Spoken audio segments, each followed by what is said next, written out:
एक एक साधन आहे त्याला, परंतु संत महात्मे ज्याला प्राप्त झाले त्या जीवनातील हे सगळं नष्ट होतं. त्याचे तापही नष्ट होतात, त्याचे पापही नष्ट होतात आणि त्याचं दैन्यही नष्ट होतं. झाली पापा तापा तुटी, दैन्य गेले उठा उठी. आणखी काय होतं? झाले समाधान,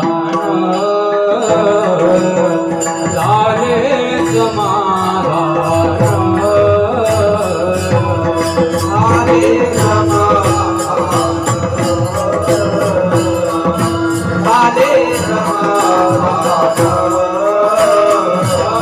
झाले समाधान, झाले समाधान,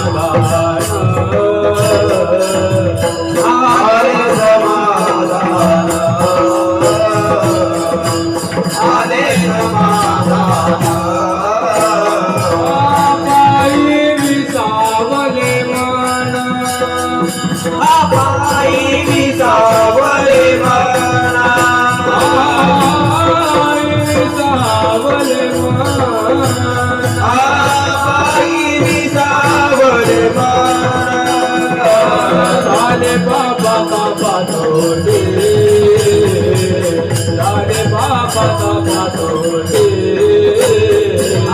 लाले बाबा बाबा तोडे, लाले बाबा बाबा तोडे.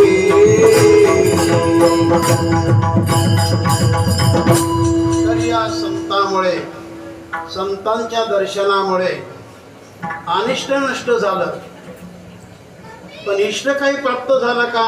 त्याचं उत्तर ही आहे, झाले समाधान. तर माझं मन समाधानाला प्राप्त झालं. समाधान म्हणा, शांती म्हणा, सुख म्हणा, आनंद म्हणा, या गोष्टी दुर्मिळ असतात. त्या सगळ्या गोष्टी संतांमुळे मला प्राप्त झाल्या. झाले समाधान आणि पायी विसावले म्हणा. जीवनाचं सार म्हणजे समाधान आहे, जीवनाचं सार म्हणजे सुख आहे, जीवनाचं सार म्हणजे शांती आहे, जीवनाचं सार म्हणजे आनंद आहे. या गोष्टी जर जीवनामध्ये नसतील त्या जीवनाला अर्थच नाही. आणि म्हणून माणसाने नेहमी संत संगतीमध्ये असावं. संत संगतीत जर राहिलं तर त्याच्या सगळ्या गोष्टी निवृत्त होऊन जातात, अनिष्ट गोष्टी जातात आणि इष्ट गोष्टी जीवनामध्ये प्राप्त होतात. तेव्हा महाराज म्हणतात माझ्या जीवनामध्ये हे मला प्राप्त झालं. हे म्हणजे काय? झाले समाधान. आणखी पायी विसावले मन, माझं मन विश्रांतीला प्राप्त झालं. मन कधी शांत होत नाही, मन कधी निवलं जात नाही. मन फार चंचल आहे. एका क्षणामध्ये कुठं